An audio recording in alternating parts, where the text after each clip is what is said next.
on how Wi-Fi meshing works. Yeah. Well, Wi-Fi meshing is a type of network topology. It's how things are connected. It makes things a lot better. Now, to kind of explain what it is, we have to explain what the problem with the current system is. We'll kind of show how Wi-Fi works. We have a router. We've got things connected to it. And this is known as star topology. See how everything's going through the router in the middle? Now there's some inherent problems to that. Like, you know how over distance the signal quality goes down? Now think about this person here. He's got long distance. Well, these guys here are really close. Like a guy here or here. They've got normal Thor output or bandwidth speed because they're close to the router. But there's a certain capacity of things. Like, let's say this guy wants to use, well, first let's say the total. The total, this thing can have 100. It's put 100 megabits per second, standard unit. And this guy's viewing the web, for example, so he wants 5. This guy is like gaming, so he wants 14. But the distance only allows him to get like 3. That's going, so if his game's going to be laggy, slow, and annoying. Well, this guy has 5, but since he's close enough, he's got like, he can have up to like 50. So that's 45 megabits per second that's not being used by him. What meshing does is it uncentralizes it, so it gets rid of this, and connects everything to each other. That. Everything's just plugged into each other over wireless. And then we have different gateways and things like that. So instead of just having to go through here and having that slow connection, the network can now go through here and then through here to get its data. So then he has faster connection to the center here by going through this person. So we're taking that wasted bandwidth that isn't used by him because he's not using it and bringing it back through here. And it can take multiple routes, so you can have more than one connection, so everybody's got faster connections. And since, let's say that this is the maximum range of the router. Now someone over here can have connection to it too. And say there's a wall here. The Wi-Fi doesn't go through the wall. Well, this guy can go through this wall because it's shorter distance. So you can go around corners and places where normal Wi-Fi can't reach. And that's basically what meshing is. It allows connection to other people. Another advantage of meshing is like if you have like a network like this, let's say they're doing something critical like gaming or something. And let's say these guys are the red team, these are the blue team. But let's say this guy's connection cuts out. Well, they lost the game. Meshing, this guy's connection would go through this guy. So if the connection here goes out, it goes back through. Another advantage of meshing is if you're bringing meshing across things, we can literally say goodbye to cell phone companies. Because no more, you wouldn't need things like cell phone towers, Wi-Fi routers, everyone would be connected to each other, which gives people freedom to do what they want. You don't have to rely on a cell phone company to communicate to someone who's right next to you. Because it doesn't seem inefficient if someone's right next to you, but they need to go through a cell phone tower, which you're paying money for. Why not just talk to each other without paying money? Just directly. Or go through this person and go through this person here. And that also stops things like government control of internet freedom. You could do things the way you want. Like maybe, people are always afraid, like the internet's always inflexible and things. You have to do things a certain way, regulations and companies pay for internet, slow internet connection. But with this, it's all up to the user. The user has it exactly how the user wants it because he is the connection. No longer connecting through like CenturyLink or Mediacom, who are your gateway. Now you are the gateway. You are the internet. Everyone is an internet just by themselves. And that's meshing.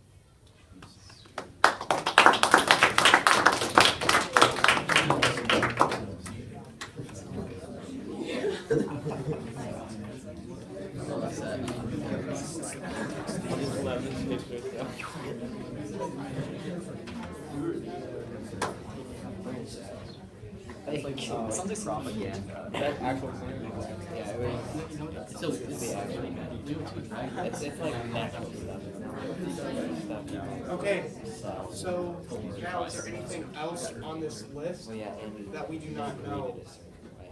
Like, that would be even more disgusting. Can I have a custodian to the SNS office, please?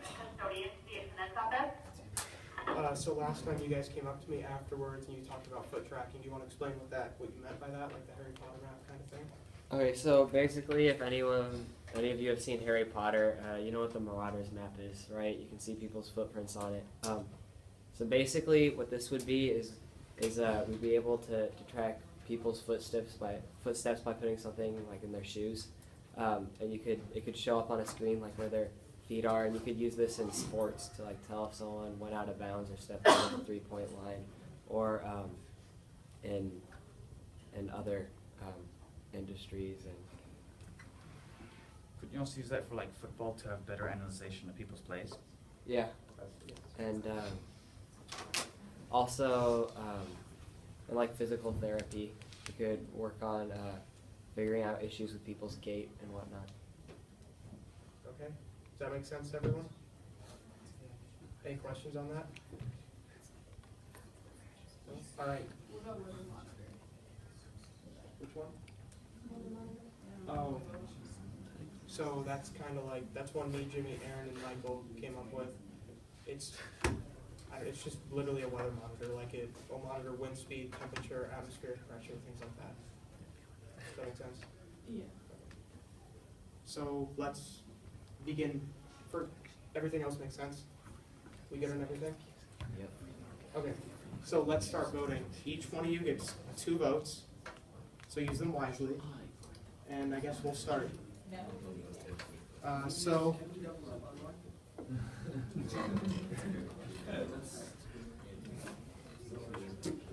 who wants the foam glove to be our project?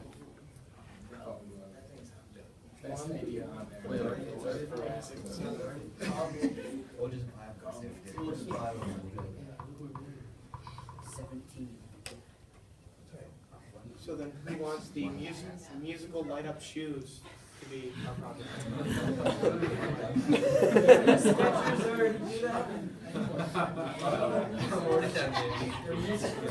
Okay, vitals monitor, who wants that to be our project? That seems dangerous. How's it dangerous? The vitals monitor. I mean, like, I don't know, vitals.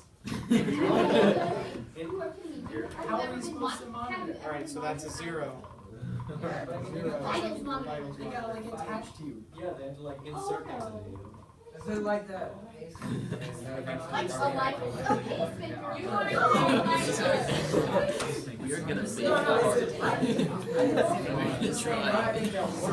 tracking map, who wants the foot tracking map to be our project? Guys, we need to chill. It's a good idea. What else would I post for?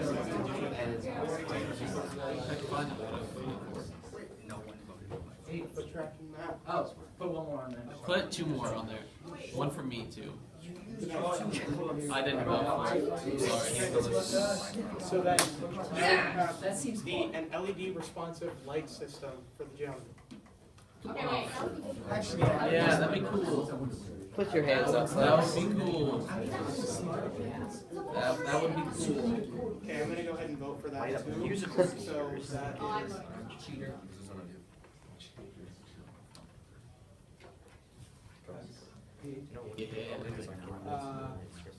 smart attendance. Does everyone remember what that is? Okay, who wants that to be our project? what's smart? It automatically counts you tardy. No. 0 for smart attendance. The energy efficient classroom. Does everyone remember that? Generator thing?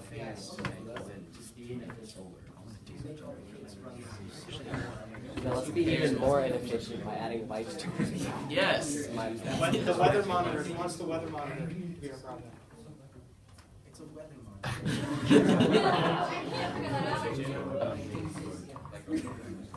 Yeah, we're gonna buy a 50-foot satellite. And Wi-Fi meshing. Who wants that? Like the presentation. I have no more votes. I want. I would vote if I had another vote. That's like a really big project. Okay, I have a question. I'm not raising my hand for like the question. Are we doing like one project the entire year, or are we gonna do multiples? Because it might be good to like start with something easy and then go into something hard. Yeah, we'll do labs. Okay. Alright. So you'll do labs. Let's start Easy start building out. Let's start with LED gym. So now I'm gonna pick the top 3, and we're gonna vote on them again. Each one of you gets 1 vote. So we have.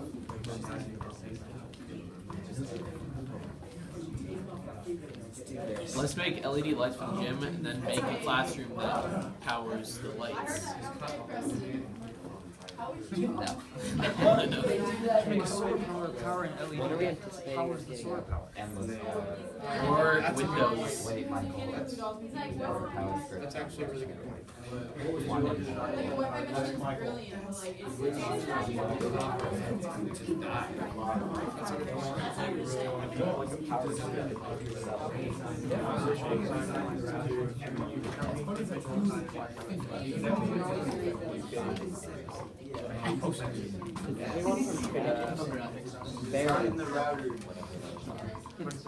Are you doing track after this? Alright, I gotta go.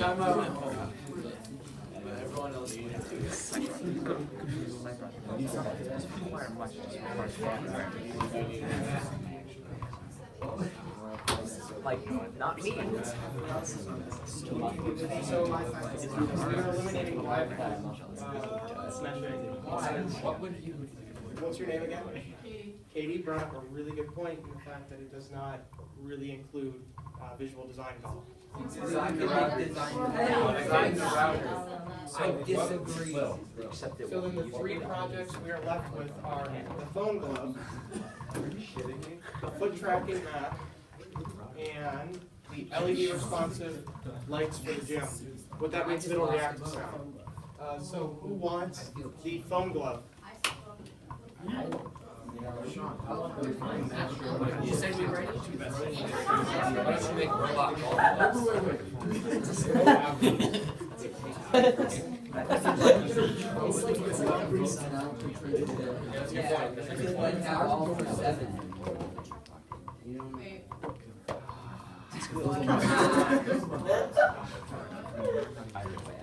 Bring back Wi-Fi machine. Which ones would you guys vote for?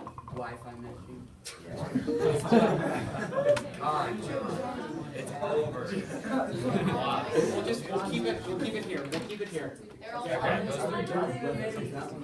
Who wants the foot tracking map?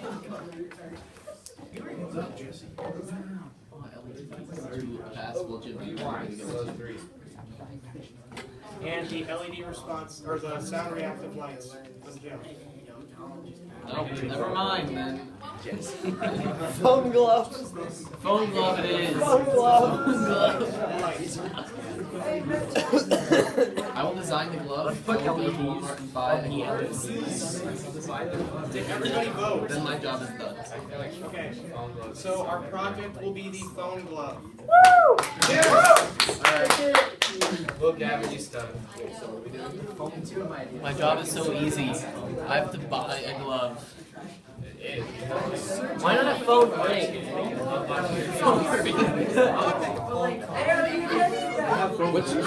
What about a moon ring that actually works? The rings. It like reads your phone rings.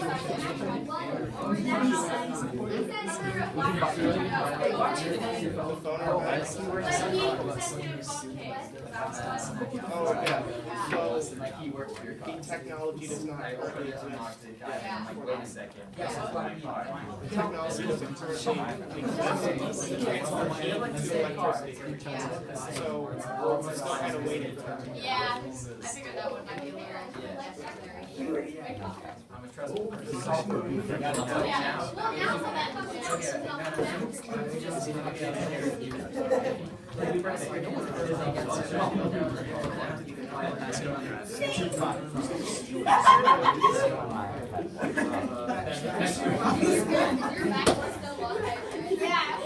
Guys, listen up. Guys, bring it in. Bring it in. Right here. All right. So we're going to teach you some of the basics of electronics. This is something that we want all of you to know, even if you're interested in visual design. We want you to kind of know what the other groups are doing. Okay? Software, you're going to have to use this because we will have to use a microcontroller. I will explain that a little later, as soon as you understand some of these basic concepts. So this is some of the basic concepts that apply to the hardware of electronics. All right, so electricity, what is it? It is the movement of electrons. Why exactly does it work? Well, electrons create charge, which we've managed to harness to do work. The voltage, or electromotive force, is the potential energy difference, or change between 2 points measured in volts. The current is the rate at which the charge is flowing, measured in amperes. And the resistance is any material's tendency to resist charge, measured in ohms, and every material has a resistance unless it's in a superconductive state. All this will make sense in a second. So voltage. So imagine that we have a water tank. Can everyone see this? Okay. Here's the water. I want you to think of it as pressure in the water. Okay?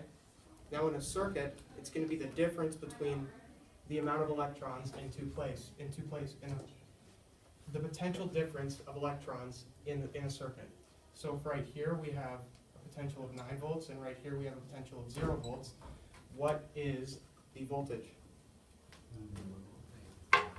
Remember, it's the difference. Negative. Absolute values difference in this case. 9. Okay.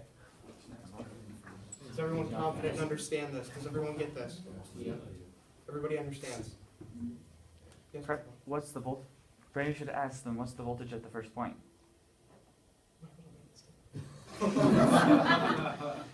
It's 0. It's not 0. It's nothing. It's nothing because remember he said voltage is between 2 points. So you can't have a voltage at a specific point.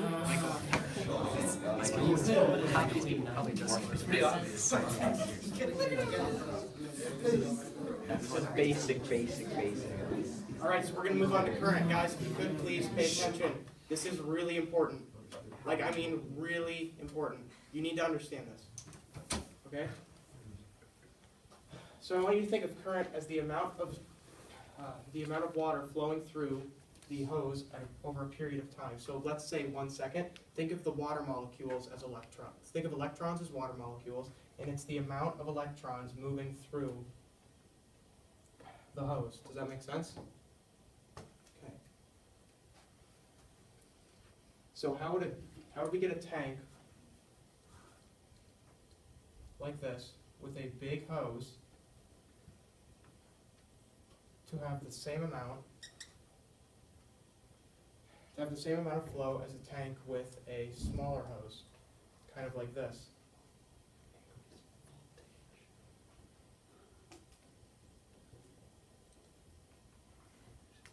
Okay, what would we have to do? Yes, Will? Yeah, you increase the voltage or either decrease the voltage for the one with the larger hose, or increase the one for the smaller one. So So you're saying decrease the amount of water inside here? yeah, So that way there's less pressure, right? yeah. Yep. Okay, so then we have the same amount of flow in this as we do in this. Does this make sense to everyone? Everyone's getting this? Yeah. Okay. Resistance. So, a very simple concept. In a tank with a hose, if we have tank, the hose, I just want you to simply think of it as this. Kind of something that restricts the flow of the water, or the water molecules. So what's going to result on the other side? On this side.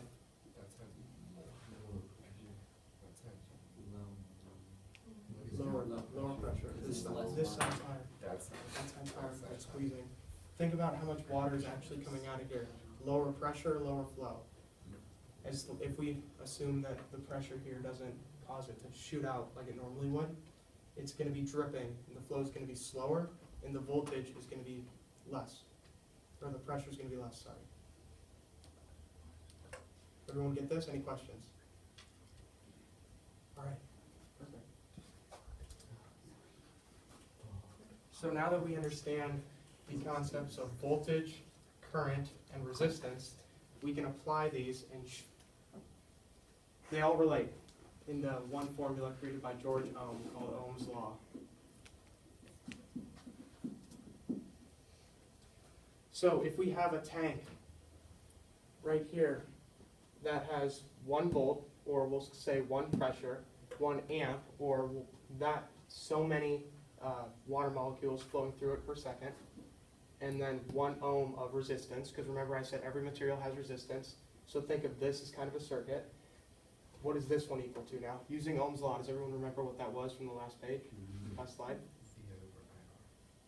What? V over IR. V equals current times resistance, or I is current, sorry, I should have told you that. V is voltage, I is current, R is resistance. It's voltage equals current times resistance. Okay. So V. So if we have this circuit here with an R of 2 ohms, resistance of 2 ohms, a voltage of 1 volt, how many amperes do we have? How many amps do we have?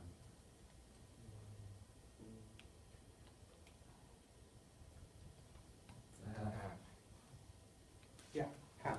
Does everyone see how they got that? I'll explain it. So, basic formula is voltage equals current times resistance. We're looking for the current. Current's measured in amps, resistance is measured in ohms, and voltage is measured in volts. We're looking for the current, so we're going to change this to I equals voltage over resistance. Now we see here that we have 1 volt and 2 ohms. So we're going to substitute in I equals 1 volt over 2 ohms, so that we can see the current equals 0.5 amps. Does that make sense? Yeah.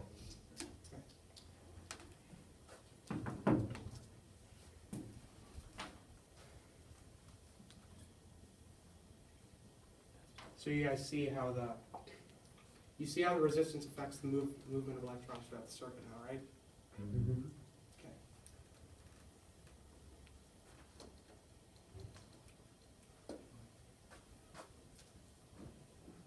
Wattage, we're not going to focus too much on this because we're working with smaller components. But if you ever see a 60-watt light bulb, it's basically saying it's the current times the voltage. Wattage is essentially just electrical power in a circuit. In physics, you'll see power equals work over time.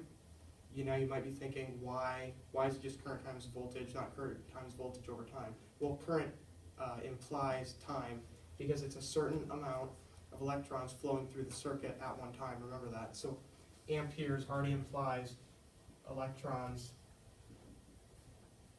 per second, like this. And then we're just going to multiply the electrons per second times our voltage to get our wattage. Does everyone see that?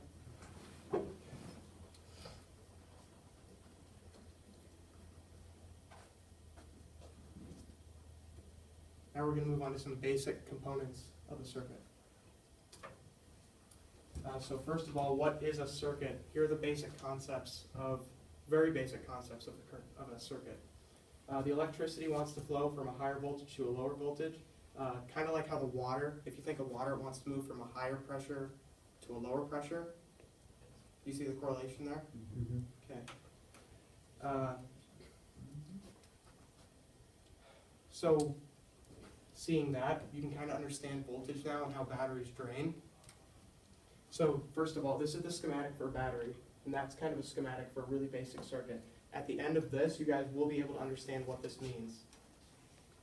But for the schematic for the battery, so if, in a practical sense, I were able to connect a battery like this without short-circuiting it, what would eventually happen to the battery? If I connected it in a circuit like this, what would eventually happen?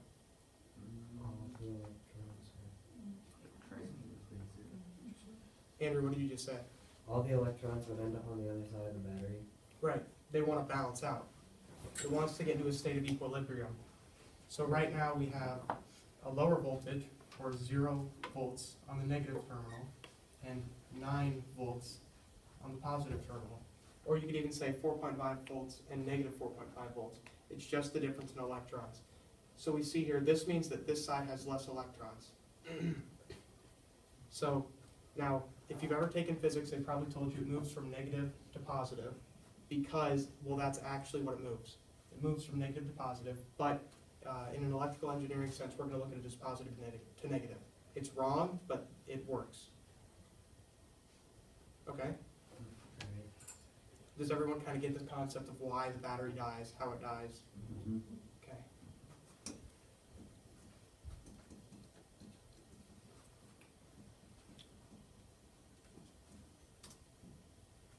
Now we'll move on to diodes. One example of a diode is LED. There's little bright things. I'm trying to think of an example of one. Michael, can you think of one? The green light and the projector. Yeah, right there. There's green lights in the back of the projector. The clock. Those are LEDs. So essentially what a diode does, or an LED is just a diode that emits light. Here's the schematic symbol for an LED. All these lines represent is it's emitting light. It's just going to emit light. That's all those lines mean.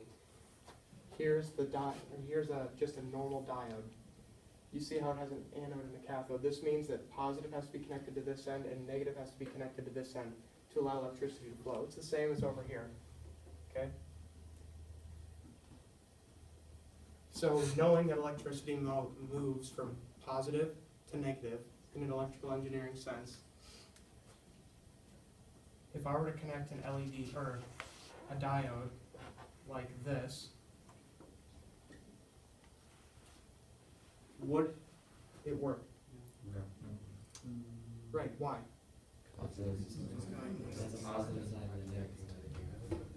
Right, it wants to let them flow like this, but it's coming like this. So it's not going to let them flow.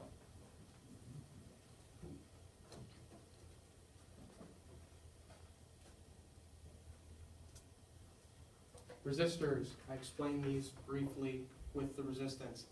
They essentially just restrict the flow of electrons. What we'll be dealing with is carbon film resistors, like this one. They kind of look like this.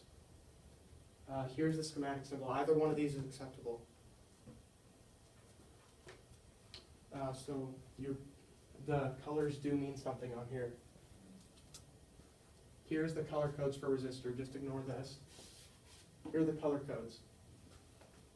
So each one of these represents kind of a number, and I'll run through an example with you. So if we have our resistor for before right here, and we see that the colors red, black, green, and gold.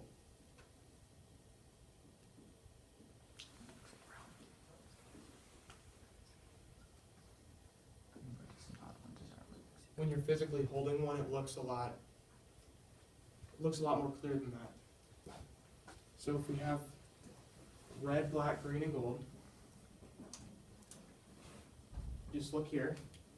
Okay, so we'll look for our first color. We have red, which is a 2.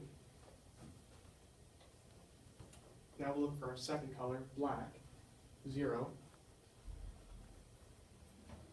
Green, for our third band. You see how I'm moving across for the band order? Green, 5. And gold. Or my bad, we're gonna skip the third band because the annoying chart has a 5 band. So ignore this column too. Green, we're gonna multiply it by 100K.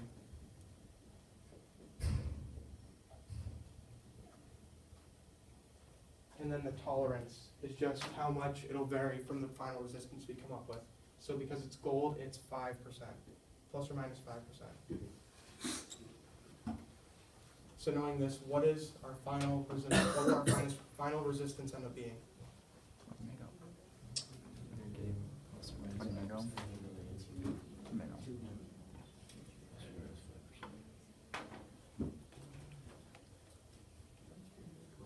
2 million ohms plus or minus 5% of the ohms on either side. Does that make sense? What's the K? Like 100,000. Is it Kelvin? It's like Okay, Kilo, like 1,000. So this is No, sorry. Metric 100,000. prefixes. They apply to. Okay.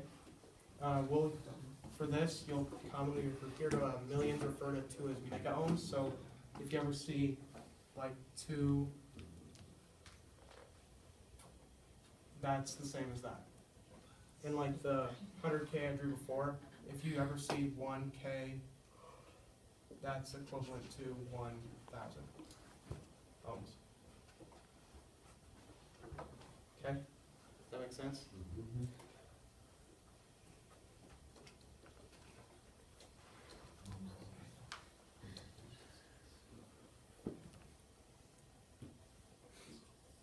So now there are different types of resistors we can use, or variable resistors, I'm sorry. A potentiometer is essentially a resistor that just varies in value based on the angle at which you turn the knob. This thing, so if I were to turn this one way, it'd be at 0 ohms, and the other way, depending on what it is, each potentiometer has about maximum value. If it's 2K, the range will be from 0 ohms to 2,000 ohms. Does that make sense? That's the schematic symbol for it. It's actually a rheostat.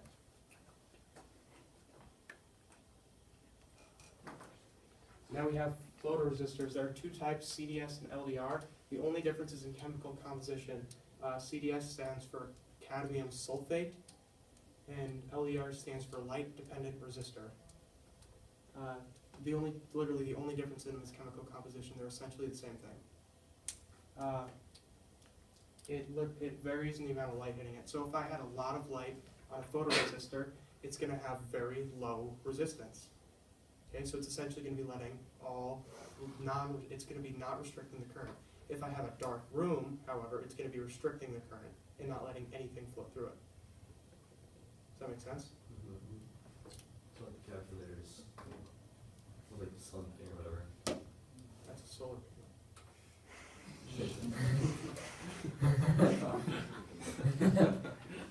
Oh, they can be. Okay, so now we have capacitors. They store electrons in the form of an electrical field, and they can be used to input voltage or smooth out voltage. And they can also be used for timing. In our case, we're probably going to be using them to increase voltage. Because we'll be driving things from a microcontroller, which is a low current device. And the capacitors will allow us to increase the current and the voltage. Okay, and this kind of gives a good representation of it. These are the charged pieces of metals. The negatives connected to one side, the positives connected to the other side, and here's the electric field that's storing the electrons. All right? You guys getting this? Okay. There are 2 types as well. So these are electrolytic capacitors.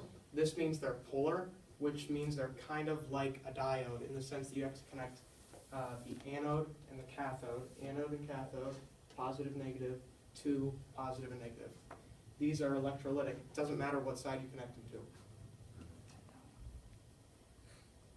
And then, yeah. So here's a generator too. I included this just in case we did the energy efficient school or classroom. This would have been important. This would have been something we're using. Essentially, it just generates electricity. So if I were to twist this knob right here, it would output voltage.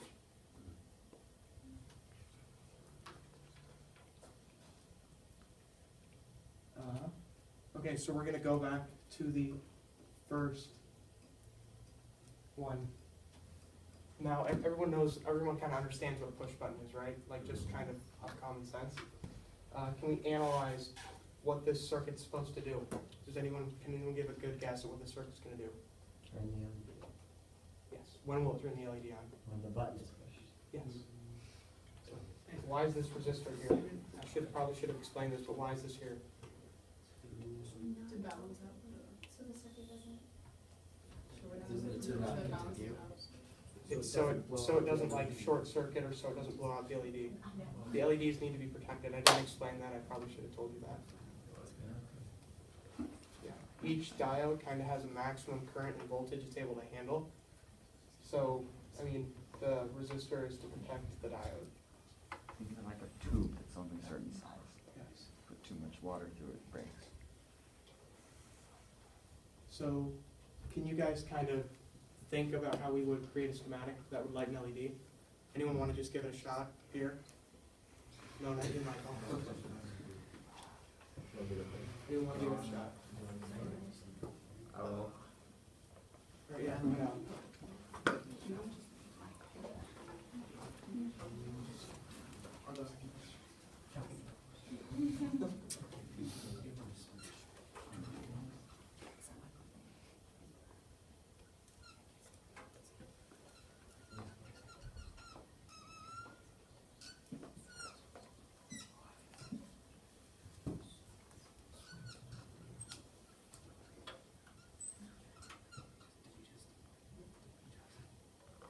I think I might throw it backwards, I'm not sure.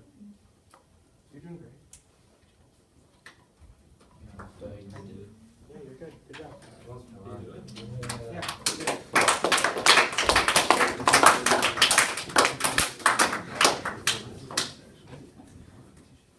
So does everyone understand why this was drawn this way? Okay, so we're good with this? Yes. All right. Does anyone want to give a shot at how to do a schematic for a dimmer switch, kind of? What was that?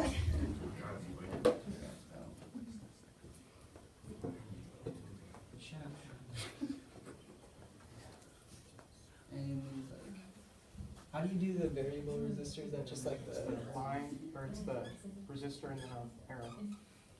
an arrow like that? Yep. I don't know how these lines go.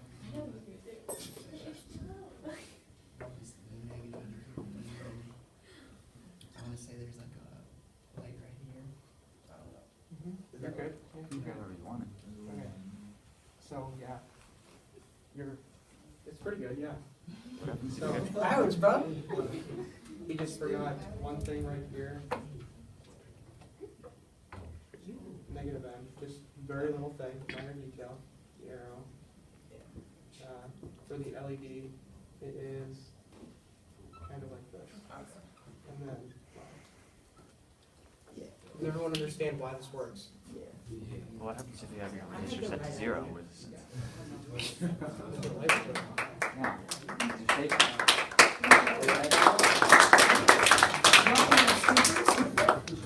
He forgot one more thing as well. What happens if I set this to 0? What happens if I set the variable potentiometer to 0? LED will blast. It will stop. The LED's gonna burn out. So you need another display resistor. Yes, we need another resistor somewhere before. Does everyone understand? You guys following? Alright.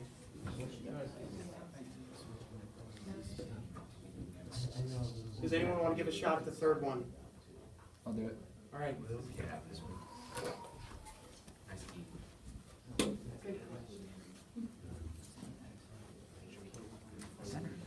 The center cell is not going to have enough effect.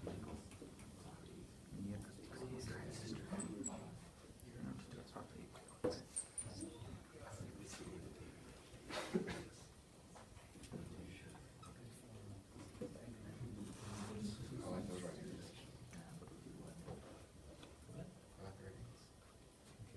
Forgot one thing on the LED. Right now it's just a diode. What do you need?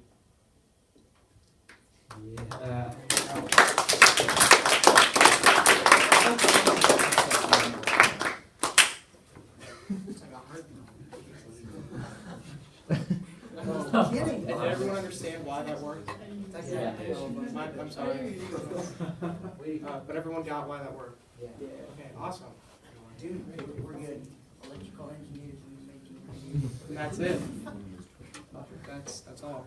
So are there any questions about what we learned today? No. No? We're good? All right, awesome. See you guys next time.